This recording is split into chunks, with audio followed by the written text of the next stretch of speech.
If you've been patiently holding onto your cash waiting for the Galaxy S26 series, I've got some news that might make you rethink that plan. Because this year, Samsung isn't just turning the price dial up, they might also be turning the excitement down. We're talking higher prices, fewer launch perks, and some design changes that honestly feel a bit confusing. Let's talk about why the S26 might not be the no-brainer upgrade Samsung wants it to be. So first up, the price. According to reliable reports, the Galaxy S26 lineup is going to cost noticeably more than the S25 series. But the painful part isn't just paying more, it's getting less in return. Samsung is reportedly ditching one of their biggest pre-order advantages, that free double storage upgrade. Last year, that promo pretty much convinced tons of people to pre-order immediately because you got great value right out of the box. This time, it seems like Samsung's saying, nope, you're on your own. Now, to be fair, there is a bit of a consolation prize. While last year's base S25 started at 128 gigabytes for around $800, rumors suggest the base S26 might finally move to 256 gigabytes as standard. So technically, the price increase is kind of paying for that bump in storage. It softens the blow a little, but at the end of the day, launch pricing is still going to be higher, and that's always going to sting. But the price isn't the only thing changing. Let's talk design because Samsung seems to be rewinding the clock a little here. Thanks to leaks from Steve H. McFly, better known as OnLeaks, we've seen renders showing a move away from that super clean minimalist camera look we've gotten used to over the last few generations. Instead, Samsung is bringing back a more defined camera island, this time with a pill-shaped camera bar. Why go backwards when everyone loved the simple look? Well, it's not just for fun.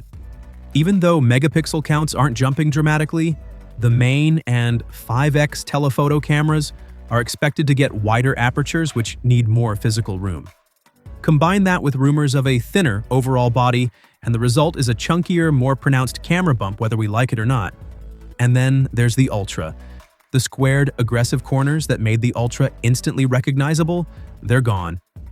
The S26 Ultra is now much more rounded, closer in shape to the regular model, making the whole lineup visually more unified.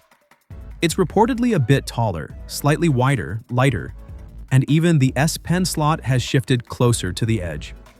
The regular S26 might also get a slightly larger 6.3-inch display and a thicker body to house some internal tweaks. Speaking of internals, Samsung isn't reinventing the wheel here. Depending on where you live, you'll either get the Snapdragon 8 Elite Gen 5 or Samsung's Exynos 2600. The Ultra might finally get faster charging, the base model could get a larger battery, which is nice, but nothing dramatically game-changing so far. Instead, Samsung's big bet seems to be AI.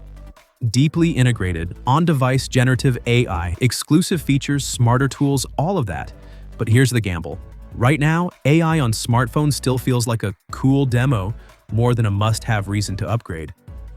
People aren't dropping hundreds of extra dollars just to summarize notes faster or auto-edit photos slightly better.